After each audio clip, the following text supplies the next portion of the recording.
Hey everyone, मैं हूं सौम्या और आज का हमारा टॉपिक है डॉक्ट्राइन ऑफ वेबर। अगर आपने इस चैनल को लाइक शेयर एंड सब्सक्राइब ना किया हो तो प्लीज़ इसे जल्दी से सब्सक्राइब कर लीजिए। So what is doctrine of weber? तो आज हम जानेंगे डॉक्ट्राइन ऑफ वेबर के बारे में, जिसे हिंदी में कहा जाता है आदित्य जन का सिद्धांत। ब्लैक लॉ डिक्शनरी के अकॉर्डिंग डॉक्ट्राइन ऑफ वेबर को कानूनी अधिकार या लाभ के स्वैच्छिक त्याग या परित्याग के रूप में परिभाषित किया गया है। इसका मतलब बेसिकली होता है कि एक पर्सन को जो फंडामेंटल राइट्स दिए गए हैं, कानूनी अधिकार हमारे लॉ में गिवन है, वो अपने उन राइट्स को त्याग करना चाहता है।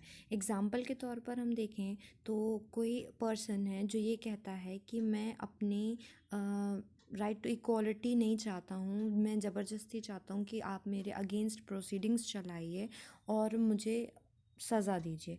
तो ये जिस तरीके की जो बात कही है, ये इस तरीके की बात को डॉक्ट्राइन ऑफ वेबर कहा जाता है। Generally doctrine of weber India में एप्लीकेबल नहीं होता है। मतलब जो संवैधानिक अधिकार लोगों को दिए गए हैं वह उनका परित्याग नहीं कर सकते और ना ही राज्य इस तरीके के परित्याग को स्वीकार कर सकता है। इसका नतीजा यह है कि मूल अधिकार आपके एप्लीकेबल रहते हैं, चाहे आप चाहें या नहीं।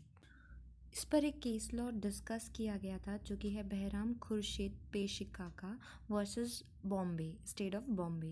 इस केस में डॉक्ट्राइन ऑफ वेबर पर बात की गई थी, जिसमें बोला गया था कि मौलिक अधिकारों को केवल व्यक्तिगत लाभ के लिए संविधान में नहीं रखा गया था। इन अधिकारों को सार्वजनिक नीति के रूप में संविधान में जगह दी गई थी और इसीलिए मौलिक अधिकारों को के मामले में डॉक्ट्राइन ऑफ वेबर लागू नहीं किया जा सकता। जैसा कि आप लोग अभी तक समझ चुके होंगे कि डॉक्ट्राइन ऑफ वेबर का मतलब क्या होता है, कि हम अपने ही राइट्स को, जो हमें फंडामेंटल राइट्स प्रोवाइड किए गए हैं, उन राइट्स को हम इन्फोर्सेबल नहीं करना चाहते हैं, जिसको डॉक्ट्राइन ऑफ वेबर बोला गया है।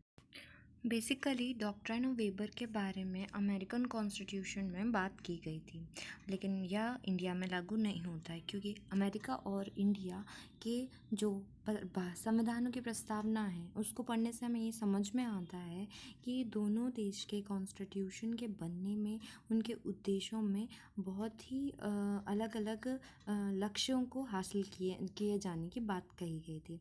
इसके अलावा इंडिया का कॉन्स्टिट्यूशन बहुत ही विस्तृत कॉन्स्टिट्यूशन में से आता है और इसके अंडर मौलिक अधिकारों का, दैट मीन्स कि फंडामेंटल राइट्स के बारे में और उनकी लिमिट्स के बारे में ऑलरेडी इसमें दिया गया है। अगर हम अब डॉक्ट्राइन ऑफ वेबर को इंडिया में परमिट करते हैं तो इसका मतलब ये होगा कि हमें उसकी जो लिमिट्स हैं उनको वापस से डिसाइड करना होगा, जो कि एक गैर ज़रूरी बात है। इसीलिए इंडिया में डॉक्ट्राइन ऑफ वेबर को लागू नहीं किया गया। अगर आपको मेरा ये टॉपिक समझ आया तो प्लीज़ इसे लाइक शेयर एंड सब्सक्राइब करना ना भूलें और बेल आइकन क्लिक कर दें ताकि आपको मेरी नेक्स्ट वीडियोस अपडेटेड मिलती रहें। Thank you.